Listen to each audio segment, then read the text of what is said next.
Hi, Professor Matas. This is Tlaloc. I'm going to give you a quick overview on our chapter 6, reading in a second language. Um, so, number one thing that I wanted to point out with English learners and reading as a second language is what doesn't work. So, programs that focus on focusing on decoding text alone do not work. Reading books with no story sequence, where you can start the book in the middle or the beginning or the end, and there's no actual sequence, does not work either. Not explaining cultural aspects to the students. For example, if a new arrival comes from a Muslim country and they don't know what Christmas is, then you give them a text on Christmas and you don't explain to them what the Christmas is, then most likely they will not understand why we're giving gifts to each other in America. Um, and then lowering the levels of reading with blandness. But it's pretty much giving a texture that doesn't really create any thoughts in the reader. The chapter talks into reader roles that we can take. The code breaker, so looking at text to find meaning. So instead of searching for the dictionary, we should look around. We should teach our students to look around the text so they can find the meaning of words. Text participant is in the head knowledge. So again, bringing in what the student knows about the subject already. For example, a lot of SAT or the college admission applications with the SAT do a lot of the in the head knowledge for middle class, wealthy white students, which is really bad for poor minorities. And then it goes on talking into text users, so responding to the situations in the text. Finally, there's also the text analyst, where a reader would be able to see the biases of the author they're reading and can go reading, the information based on what they know about the author's way of being.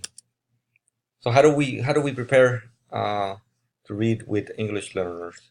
So in order for that to happen, there's three aspects that we need to analyze before we read with them.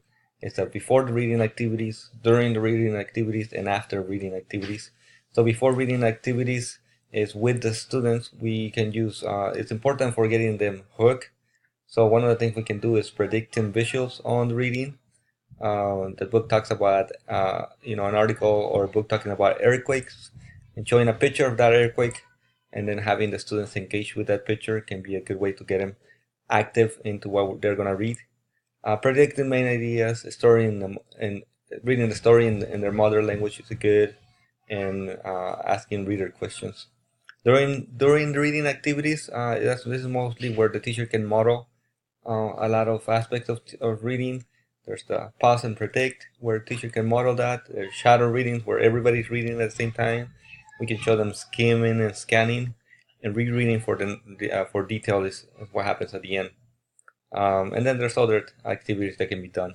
After reading activities, the students use required knowledge to respond to it, to respond to what they just read. And pretty much they have to be kind of going back and forth with the reading and the material. So some examples of that is the hot seat, the story map, story innovation, which is I actually like because students can change, the characters, they can have a different ending and whatnot.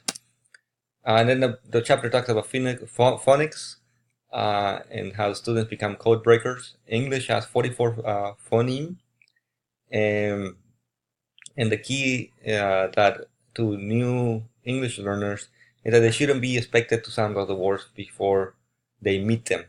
Now, there's a way that we can have them meet those words. For example, encouraging them to say it without, uh, you know, without penalizing for not knowing. Saying the word slowly to them and asking them to think of a letter to start spelling a new word. Activities to use is the alphabet book, progressive words, and the memory reading game. Uh, and then it talks about the quality of books, that we need to make sure that our English learners are reading for pleasure, allowing enough classroom time to read.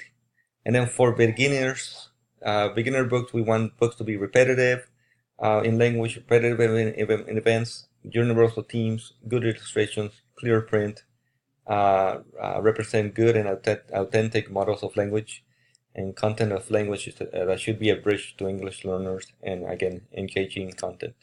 So what works is a balanced literacy program with no sequence, but all aspects integrated.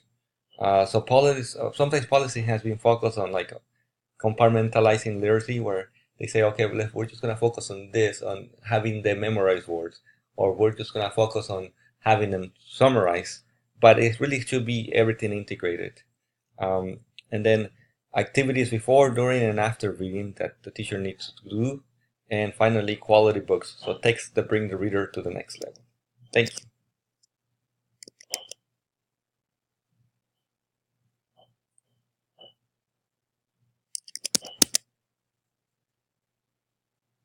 Sorry, my computer is delaying, but you can stop my video now.